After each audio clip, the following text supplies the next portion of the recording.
അപ്പം എനിക്കൊന്ന് ഇവിടെ ആദ്യമായിട്ട് ഒരു ഫെമിനിസ്റ്റ് പ്രസ്ഥാനം എന്ന് പറയുന്നത് ഞാൻ പറയും മത്സ്യത്തൊഴിലാളി പ്രസ്ഥാനമാണ്. മത്സ്യത്തൊഴിലാളി സ്ത്രീകളുടെ സംഘടനയാണ് ആദ്യമായിട്ട്. ഇതിൻ്റെ മുഴുവൻ ദുരന്തവും സ്ത്രീയുടെ തലയിലാണ്. ഭക്ഷണമില്ലെങ്കിലും വസ്ത്രമില്ലെങ്കിലും പുസ്തകമില്ലെങ്കിലും ബുക്കില്ലെങ്കിലും ആരുടെ മുമ്പിലാണ് കരയുന്നത്? അമ്മയുടെ മുമ്പിലല്ലേ കരയുന്നത്? കുടുംബത്തിൻ്റെ മത്സ്യത്തൊഴിലാളി കുടുംബത്തിൻ്റെ നെടുംതൂണെന്ന് പറയുന്ന സ്ത്രീയാണ്. ഗാർഹിക അതിക്രമങ്ങൾ കൂടുകയാണ് കുടുംബത്തിനുള്ളിൽ. ഒരു കുടുംബം ഒരു ജനാധിപത്യം ഇല്ലാത്ത സ്ഥാപനമായി മാറിക്കൊണ്ടിരിക്കുകയാണ്. അപ്പോൾ ഇത് സ്ത്രീകൾ മാത്രം പറഞ്ഞിട്ട് പോരാ, ഇത് പൊതുസമൂഹം ഒരു സാമൂഹിക രാഷ്ട്രീയ വിഷയമായിട്ട് ഏറ്റെടുക്കേണ്ട പ്രശ്നമാണ്. നമ്മളെയൊക്കെ തൻ്റേടികളെന്ന് പറയുന്നത് എന്താ? തൻ്റേതായ ഇടം ഉണ്ടാക്കിയത് കൊണ്ടാണ് തൻ്റേടി എന്ന് പറയുന്നത്. എൻ്റെ വീട്ടുകാർ എന്നെ പണ്ട് മുതലേ തൻ്റേടി എന്ന് പറയും. ഞാൻ പറയും ഞാൻ തൻ്റേതായ ഒരിടം ഉണ്ടാക്കിയെടുത്തു, അതുകൊണ്ട് നിങ്ങൾ പറഞ്ഞോ എനിക്കത് നല്ലതാണെന്ന്, ഒരു ക്രെഡിറ്റാണെന്ന് പറഞ്ഞു.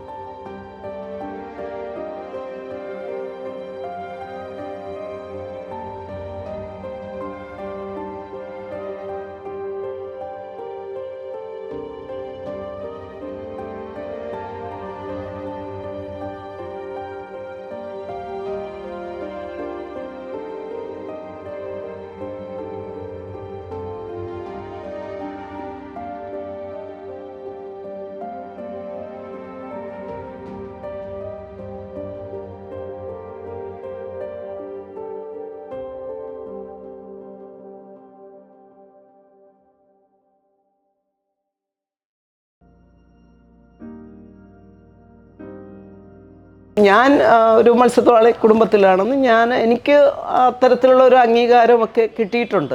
ഈ ഫെമിനിസ്റ്റ് പ്രസ്ഥാനത്തിനുള്ളിൽ ഞാൻ പറഞ്ഞില്ലേ, ഞാൻ 5-6 വർഷം സ്ത്രീവേദിയുടെ തന്നെ സംസ്ഥാന കൺവീനറായിരുന്നു.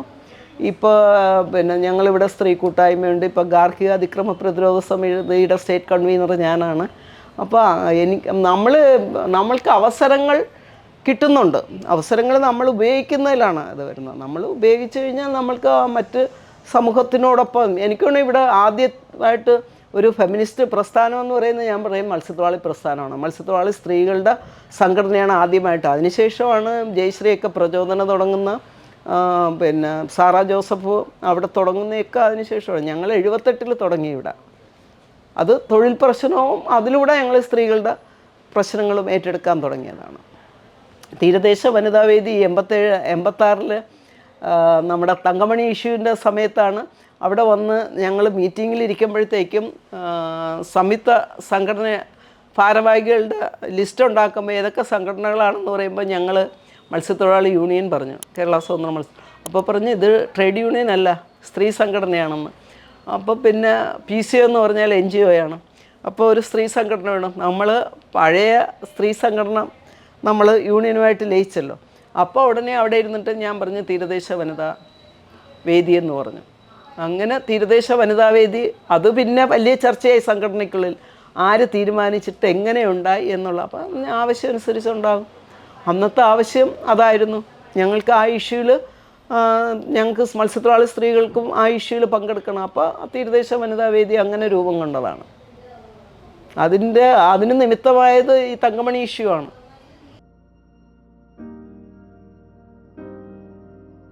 ജീവിതചര്യ അതാണ് ഒരു വലിയ പ്രശ്നം. രാവിലെ അവർ ഉറക്കം എഴുന്നേറ്റ് കഴിഞ്ഞാൽ അവരുടെ വീട്ടിലെ പണി ചെയ്യണം. വീട്ടിൽ ജോലിയെല്ലാം ഒതുക്കിയിട്ട് വേണം മത്സ്യം വാങ്ങിക്കാൻ പോകുന്നത്. മത്സ്യം വാങ്ങിച്ച് ചന്തയിൽ പോയി വിറ്റിട്ട് തിരിച്ച് വന്നിട്ട് വേണം അടുത്ത കാര്യങ്ങൾ നോക്കാനുള്ള. ഒരു ഇരട്ട ജോലി എന്ന് ഞാൻ പറയാം. ഇരട്ടയല്ല, 3-4 തരം ജോലികൾ അവർ ചെയ്യുന്നുണ്ട്. വീട്ടിനുള്ളിൽ അടുക്കളപ്പണി മാത്രമല്ല, വീട് പുരുഷന് വേണ്ടിയുള്ള എല്ലാ കാര്യങ്ങളും അവൻ്റെ വസ്ത്രം വരെ അലക്കി കൊടുക്കേണ്ട സ്ത്രീയുടെ ജോലിയാണ് അല്ലേ. അവന് വിശ്രമിക്കാൻ സമയമുണ്ട്. ഈ സ്ത്രീക്ക് ഒരിക്കലും വിശ്രമിക്കാൻ സമയമില്ല. ഒരു യന്ത്രം പോലെ പ്രവർത്തിച്ചുകൊണ്ടേയിരിക്കണം 24 മണിക്കൂർ എന്ന് പറയുന്നത്. അതാണ് സ്ത്രീകളുടെ അവസ്ഥ. പിന്നെ ഈ ബാധ്യത മുഴുവൻ ഇപ്പോൾ സ്ത്രീകളുടെ തലയിലാണ്. ഈ കുടുംബശ്രീയും ഇതെല്ലാം വന്നു കഴിഞ്ഞിട്ട് ഇപ്പോൾ എന്തിനും ലോണ് കിട്ടുമല്ലോ. അപ്പോൾ ഈ ലോണിന് വേണ്ടി എവിടെയാണ് പോകുന്നത്? ആരാ പോകുന്നത്? സ്ത്രീയാണ്. ബാധ്യത മുഴുവൻ അവൾക്കാണ്. പുരുഷന്മാർ കിട്ടുന്നതിൻ്റെ ചില പുരുഷന്മാർ മുഴുവൻ കൊടുക്കും, ചില പുരുഷന്മാർ പകുതി കൊടുക്കും, ചിലർ കാൽഭാഗം കൊടുക്കും, ബാക്കിയൊക്കെ അവരുടെ ആവശ്യത്തിന് ഉപയോഗിക്കുന്നു. ഇതിൻ്റെ മുഴുവൻ ദുരന്തവും സ്ത്രീയുടെ തലയിലാണ്. ഭക്ഷണമില്ലെങ്കിലും വസ്ത്രമില്ലെങ്കിലും പുസ്തകമില്ലെങ്കിലും ബുക്കില്ലെങ്കിലും ആരുടെ മുമ്പിലാണ് കരയുന്ന? അമ്മയുടെ മുമ്പിലല്ലേ കരയുന്ന? കുടുംബത്തിൻ്റെ മത്സ്യത്തൊഴിലാളി കുടുംബത്തിൻ്റെ നെടുംതൂണെന്ന് പറയുന്ന സ്ത്രീയാണ്. അത് എന്തൊക്കെ വന്നാലും ഒരു സ്ത്രീയുടെ ഒറ്റ കഴിവിലാണ് ആ കുടുംബം മുന്നോട്ട് പോകുന്നത്. നമ്മളെല്ലാ ഗ്രാമങ്ങളിലും നമ്മൾക്ക് ഈ ഗ്രൂപ്പുകളുടെ മീറ്റിംഗ് എല്ലാ മാസവും നടക്കും. അപ്പം നമ്മളിങ്ങനെ ഈ വിഷയങ്ങളെക്കുറിച്ച് ഇപ്പോൾ പെട്ടെന്ന് ജയശ്രീ വിളിച്ചു പറയും, ഇങ്ങനെ ഒരു വീട്ടിന് ഈ ശ്രീകാര്യത്തൊരു വീട്ടിൻ്റെ കൊച്ചു പാല് വാങ്ങിക്കാൻ പോയപ്പോൾ ആ വീട്ടിലുള്ളവർ പീഡിപ്പിച്ചതാണ്, ചെറിയ കുട്ടിയാണ്. ആ വീട്ടിൻ്റെ മുമ്പിൽ ഞങ്ങൾ സത്യാഗ്രഹത്തിന് പോകുന്നു. അപ്പോൾ ജയശ്രീ വിളിച്ചിട്ട് മേഴ്സി എങ്ങനെയെങ്കിലും ഒരു 10 സ്ത്രീകളെ കൊണ്ടുവരണമെന്ന് പറയുമ്പോൾ നമ്മൾ പലയിടത്തുനിന്ന് വിളിച്ച് പറഞ്ഞിട്ട് താല്പര്യമുള്ളവർ വരും. ഐഷ്യു അവർ നമ്മളങ്ങനെ പോയി ആ സമരം ചെയ്യുന്ന എത്ര സമരം നമ്മളങ്ങനെ നടത്തി. ജയശ്രീയൊക്കെ ആയിട്ട് പ്രചോദനമായിട്ട് ചേർന്നിട്ട് ജയശ്രീ പറഞ്ഞില്ലേ, സമരം മുഴുവൻ മത്സ്യത്തൊഴിലാളി സ്ത്രീകളായിരുന്നു ആ സമരത്തിൽ കൊണ്ടുപോകുന്ന മുഴുവൻ. ബന്ധപ്പെട്ട് ഒരുപാട് ചർച്ചകൾ നടന്നു. അത് ഒരുപാട് പ്രശ്നങ്ങൾ സ്ത്രീവേദിക്കുള്ളിലുണ്ടായി. അതിനെ അംഗീകരിക്കാത്തവരുണ്ടായിരുന്നു. പക്ഷേ പിന്നെ പതുക്കെ അത് അംഗീകരിക്കേണ്ടി വന്നു. അത് ഒരു വിഭാഗം ഞങ്ങൾ ജയിലിൽ കിടന്നപ്പോൾ ഞങ്ങൾ ശരിക്കും ആ സ്ത്രീകളുമായിട്ട് ഒരുപാട് ചർച്ച ചെയ്തു. അപ്പോൾ അവരെന്തുകൊണ്ട് ലൈംഗിക തൊഴിലിന് പോകേണ്ടി വന്നു എന്നുള്ള ആ സാഹചര്യം അവിടെ വെച്ച് ഞങ്ങൾക്ക് മനസ്സിലായി. ഞങ്ങൾ ആ 84 ജയിലിൽ പോയില്ലേ, ആ സമയത്ത് ഒരുപാട് സ്ത്രീകളുമായിട്ട്, ആ സ്ത്രീകളാണ് മുഴുവൻ അവിടെ ഉണ്ടായിരുന്നത്. അവരുമായിട്ട് അവരുടെ കഥയൊക്കെ നമ്മൾ കേട്ടതാണ്. ചിലർ വലിയ സാമ്പത്തിക സ്ഥിതിയിൽ ജീവിച്ചവരാണ്. സംശയത്തിൻ്റെ പേരിൽ ഭർത്താവ് പുറത്തിറക്കി വിട്ടതാണ്. പിന്നെ വഴിയില്ല, അപ്പം ഇങ്ങനെ പോകേണ്ടി വന്നു.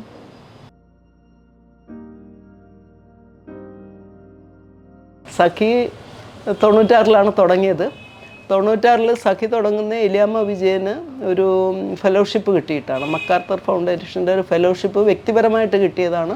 പുള്ളി അതൊരു സംഘടന, കേരളത്തിൽ സ്ത്രീകൾക്ക് വേണ്ടിയുള്ളൊരു റിസോഴ്സ് സെൻറ്റർ ഇല്ല, മറ്റെല്ലാ സംസ്ഥാനങ്ങളിലും ഉണ്ട്. അപ്പോൾ അതിനുവേണ്ടി പുള്ളി അങ്ങനെ ഒരു വിമൻസ് റിസോഴ്സ് സെൻ്ററായിട്ട് ഇത് രൂപപ്പെടുത്തുകയും കേരളത്തിനും ഇന്ത്യക്കകത്തും ലോകത്തുമൊക്കെ നടക്കുന്ന സ്ത്രീകളെ സംബന്ധിച്ചുള്ള പഠനങ്ങൾ അത് മറ്റുള്ളവരിൽ ഇവിടെ കേരളത്തിലും സ്ത്രീ സംഘടനകൾക്കും വ്യക്തികൾക്കും എത്തിക്കുക എന്നുള്ളതാണ്. അതായിരുന്നു ഇവിടെ ഉദ്ദേശമായിരുന്നു സഖി തുടങ്ങിയത്. അപ്പോൾ 3 വർഷത്തെ ഫെലോഷിപ്പ് കഴിഞ്ഞപ്പോഴത്തേക്കും പിന്നെ ഇത് ട്രസ്റ്റായിട്ട് രജിസ്റ്റർ ചെയ്ത് ആ ട്രസ്റ്റിൽ അന്ന് മുതൽ ഞാൻ മെമ്പറാണ്. 2009 ട്രസ്റ്റ് രജിസ്റ്റർ ചെയ്ത. അന്ന് മുതൽ സഖിയുടെ ട്രസ്റ്റ് മെമ്പറും 9 വർഷം സഖിയുടെ ആദ്യം എലിയാമ്മ വിജയനായിരുന്നു ഡയറക്ടർ. അത് കഴിഞ്ഞ് ഞാൻ 10 വർഷത്തോളം ഡയറക്ടറായിരുന്നു. പിന്നെ അത് കഴിഞ്ഞ് ഞാനിപ്പോൾ സഖിയുടെ കോർഡിനേറ്ററാണ്, ട്രഷററാണ്. 96 സഖി സഖി തുടങ്ങുന്ന. അപ്പോഴാണ് ഈ 96 95 33% സംവരണത്തിൽ വനിതകൾ പ്രാദേശിക ഭരണ സംവിധാനത്തിൽ വരുന്നത്.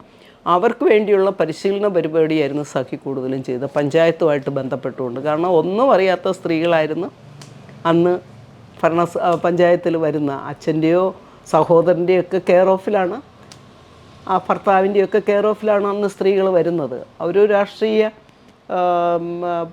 പ്രക്രിയയിലൂടെ കടന്നു വന്നവരായിരുന്നില്ല, വീട്ടിനകത്തിരുന്നവരായിരുന്നു. അപ്പോൾ അവർക്ക് എന്താണ് പഞ്ചായത്ത് ഭരണം, എന്താണ് അതെങ്ങനെയാണ്, ഒരു ഭരണ സംവിധാനത്തിൽ എന്താണ് അത് എന്തൊക്കെയാണ് തീരുമാനങ്ങൾ എടുക്കേണ്ട കാര്യങ്ങളിൽ എന്തൊക്കെയാണ്. പലപ്പോഴും ഇവർ പറയുന്നതൊക്കെ വാക്കുകൾ വളരെ ഷോർട്ട് ഫോം ആയിരിക്കും ഓരോന്നും പറയുന്നത്. ഈ സ്ത്രീകൾക്കൊന്നും മനസ്സിലാവില്ല, അവരിങ്ങനെ ഇരിക്കും.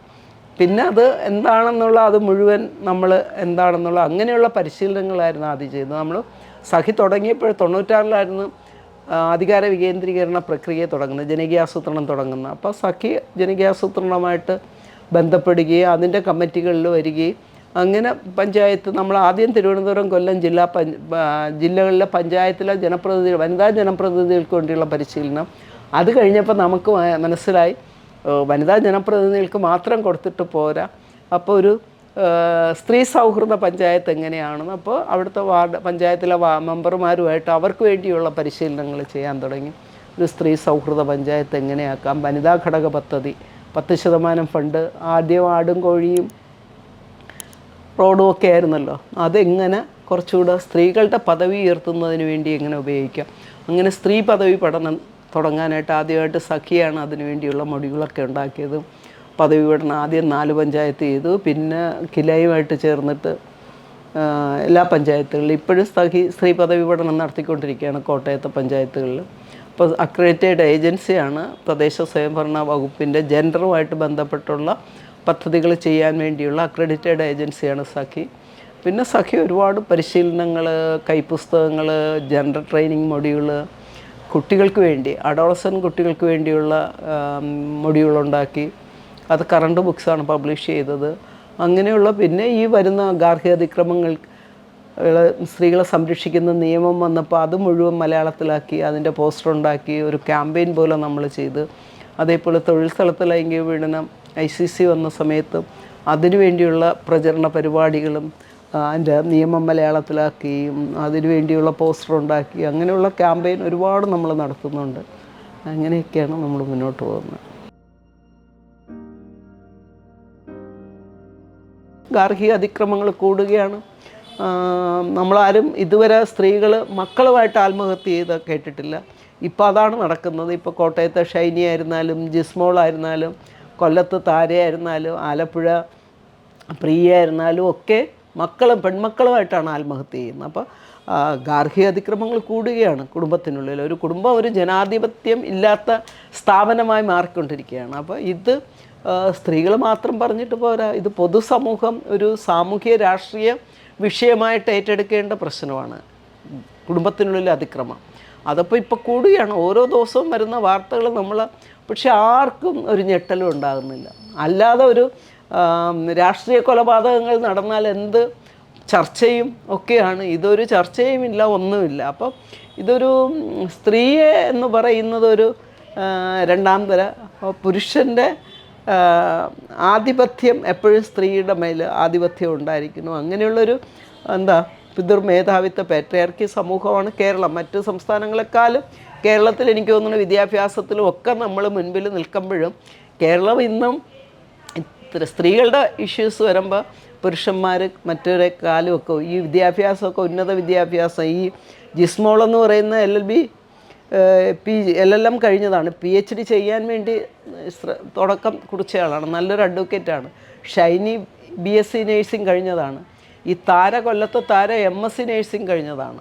പക്ഷേ ഇതെല്ലാം എന്താണ്? വിദ്യാഭ്യാസം ഇല്ലാത്തതുകൊണ്ടാണ്? അല്ല, സ്ത്രീധനം കൊടുക്കാത്തതുകൊണ്ടാണ്. ഈ താരയുടെ അച്ഛൻ 50 പവന് 55 പവനും 10 ലക്ഷം രൂപയും കൊടുത്താണ് കെട്ടിച്ചത്. ഒരു ദളിത് ഫാമിലിയാണ്. ഉണ്ടായിരുന്ന വീട് വിറ്റാണ് ആ കുട്ടിയെ കെട്ടിച്ചത്. അച്ഛനൊരു ആശാരിപ്പണിക്ക് പോകുന്നയാളാണ്. അപ്പോൾ ഇതൊക്കെ സ്ത്രീധനമില്ല കൊടുക്കാത്തതിൻ്റെ പേരിലും അല്ല. ഇതൊക്കെ എന്താണ് നമുക്ക് മനസ്സിലാകുന്നില്ല. ഈ നമ്മുടെ കേരളത്തിലെ പുരുഷന്മാരുടെ ഒരു അവരുടെ ചിന്തയും പ്രവർത്തനവും അത് രാഷ്ട്രീയ പാർട്ടികളും ഒക്കെ അത്തരത്തിലാണെന്നാണ് തോന്നുന്നത്. കാരണം ഇത്രയും കാലമായിട്ടും സ്ത്രീകൾക്ക് 33% പ്രാദേശിക ഭരണ സംവിധാനത്തിലുണ്ട്. 50% ഇപ്പോൾ 55% സ്ത്രീകളുണ്ട്. പക്ഷേ എന്തുകൊണ്ട് അതിൻ്റെ മുകളിലോട്ട് വരുന്നില്ല? നിയമനിർമ്മാണ സഭകളിൽ എന്തുകൊണ്ടുണ്ടാകുന്നില്ല? അപ്പോൾ ഇത് അധികാരം എപ്പോഴും എൻ്റെ കയ്യിലിരിക്കണമെന്നുള്ളതാണ്. അധികാരത്തിൻ്റെ ഇതാണ്. അധികാരവും ആധിപത്യവും എല്ലാം കൂടെയാണ്. ഒരു കുടുംബം ഒരു ജനാധിപത്യ സ്ഥാപനമല്ല. കുടുംബത്തിൽ ജനാധിപത്യം ഉണ്ടായാലേ ഈ പറയുന്ന അതിക്രമങ്ങളൊക്കെ ഇല്ലാതാകത്തുള്ളൂ. ഞങ്ങളിപ്പോൾ ഒരു ഗാർഹിക അതിക്രമ പ്രതിരോധ സമിതിക്ക് രൂപം കൊടുത്തിട്ടുണ്ട്. ഈ ഷൈനിയുടെ കൊലപാതകത്തിന് ശേഷം അത് കഴിഞ്ഞാണ് ജിസ്മോളുടെ വരുന്ന, അത് കഴിഞ്ഞ് പ്രിയയുടെ വരുന്നു, താരയുടെ വരുന്നു. ഇപ്പോൾ എത്ര കേസുകളാണ്. ഷാർജയിൽ തന്നെ 2, കൊല്ലത്തുള്ള 2, കൊല്ലവും കോട്ടയത്തുമാണ് ഏറ്റവും കൂടുതൽ കേസുകൾ വരുന്നത്. അത് എനിക്ക് തോന്നുന്നു ഇത് ഇപ്പോൾ എല്ലാവരും സ്ത്രീകൾ തുറന്ന് സംസാരിക്കാൻ തുടങ്ങുന്നുണ്ട്. ഇത് പുറത്ത് വരുന്നുണ്ട്. പണ്ടൊന്നും പുറത്ത് വന്നില്ല, ഇപ്പോൾ പുറത്ത് വരുന്നുണ്ട്. അപ്പം ഞങ്ങൾ കുറേ ഇടപെടൽ ഇപ്പോൾ സർക്കാർ എല്ലാ പോലീസ് സ്റ്റേഷനിലും ഒരു വിമൻ സേഫ്റ്റി ഓഫീസർമാരെ നിയമിച്ചിട്ടുണ്ട് ഈ സ്ത്രീകളുടെ കേസുകൾ കൈകാര്യം ചെയ്യാൻ വേണ്ടി. പക്ഷേ എന്തുമാത്രം അത് നമ്മൾ പറയുന്ന രീതിയിൽ നേരായ വഴിയിൽ പോകുന്നു. നമുക്കിപ്പോൾ ഭാവനയുടെയൊക്കെ കേസ് തന്നെ കോടതിയിൽ പോയപ്പോൾ എന്താ സംഭവിച്ചത്? അപ്പോൾ ഇതാണ് അവസ്ഥ. നിയമവും കോടതിയും എല്ലാം സ്ത്രീവിരുദ്ധമാണ്. ഒരിക്കലും ഇല്ല. ഇനി ആകണമെന്ന് നമ്മളിപ്പോഴും ആവശ്യപ്പെട്ടുകൊണ്ടിരിക്കുകയാണ്.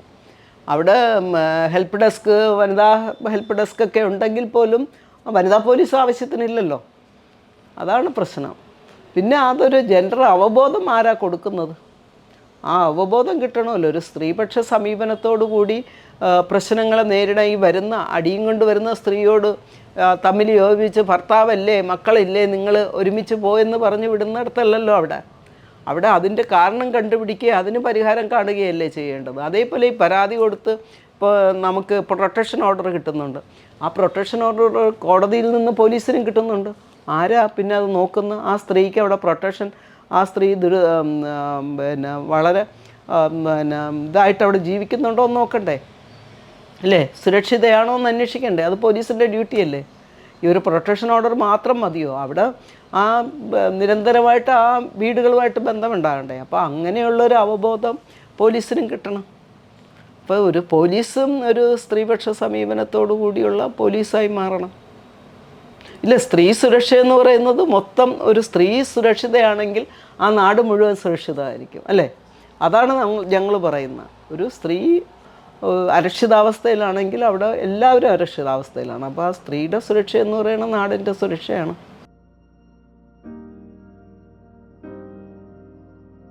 WCC അതാണ് പറയുന്നത്. അതൊരു ഏറ്റവും വലിയ ഒരു കാരണം സിനിമാ മേഖലയിലെ സ്ത്രീ പ്രവർത്തകർക്ക് യാതൊരു അംഗീകാരവും ഇല്ലാതിരുന്നതാണ്.